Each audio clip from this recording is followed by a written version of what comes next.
বেঙ্গলের টিকিট না পেয়ে দুঃখ করে ব্যান্ডেলের টিকিট কেটে চলে এলাম ব্যান্ডেলে। স্টেশন থেকে অটো করে সোজা চলে এলাম লাহিড়ী বাবার আশ্রম 10টা থেকে 12টা অবধি খোলা থাকে। আমরা এর মধ্যেই চলে এসেছিলাম।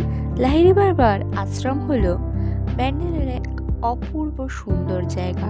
ফুলের গাছের মাঝে আলপনা দেওয়া রাস্তা, শীতের সকালে গায়ে হালকা রোদ লাগিয়ে এই সুন্দর জায়গায় আসার মজাই আলাদা।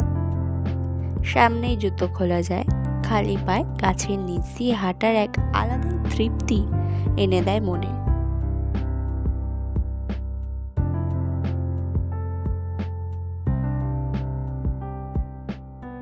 এখানে বাচ্চাদের খেলার জন্য পার্কও আছে।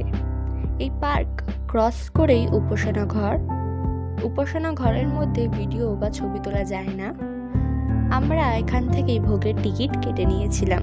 ভোগের টিকিটের মূল্য হলো 80 টাকা। এখানে নাইট স্টে করারও ব্যবস্থা আছে, যদিও আমরা নাইট স্টে করিনি। প্রধান মন্দিরের দুই দিকে দুটি ছোট ছোট মন্দির ছিল। এই মন্দিরের ভেতরে ঢুকতে গেলে মন্দিরের নিয়ম অনুযায়ী মাথায় চাপা দিতে হয়। আমরাও সেই নিয়ম অনুযায়ী মাথায় চাপা দিয়ে মন্দিরের ভেতরে ঢুকে গিয়েছিলাম। এটি হলো আশ্রমের প্রধান মন্দির। মন্দির চত্বরে ভিডিও করতে দিলেও মন্দিরের ভেতরে ভিডিও করা যায় না। ভেতরে সুন্দর আবহাওয়া উপভোগ করার জন্য একবার আসতেই হবে এখানে। লাহিড়ী বাবার আশ্রমে এসে ওনার ব্যাপারেও কিছু কথা বলা উচিত। ওনার আসল নাম হলো শ্যামাচরণ লাহিড়ী, আসল বাসস্থান কৃষ্ণনগর। সেখানে ওনার জনপ্রিয়তা খুবই কম ব্যান্ডেলের অপেক্ষায়।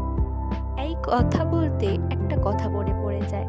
প্রদীপ যেখানে জ্বালানো হয় তার নিচটা সর্বদা অন্ধকারই থাকে, আলোকিত হয় চারদিকটা। কথাটা চিরসত্য। এরপর আমরা চলে গেছিলাম ভোগ খেতে। প্রথমেই বলে দেওয়া উচিত যে রবিবার ভোগের লাইনে প্রচুর ভিড় হয়। সেই অনুযায়ী আপনারা প্ল্যান করবেন, অনেক বড় লাইন পড়ে। ভোগে ছিল সাদা ভাত, ডাল, শাকের তরকারি, ফুলকপির তরকারি, চাটনি, পাঁপড় আর সবার শেষে পায়েস। বাড়ি ফিরে এই ভিডিওর মাধ্যমে চেষ্টা করলাম স্মৃতিগুলোকে তাজা রাখার।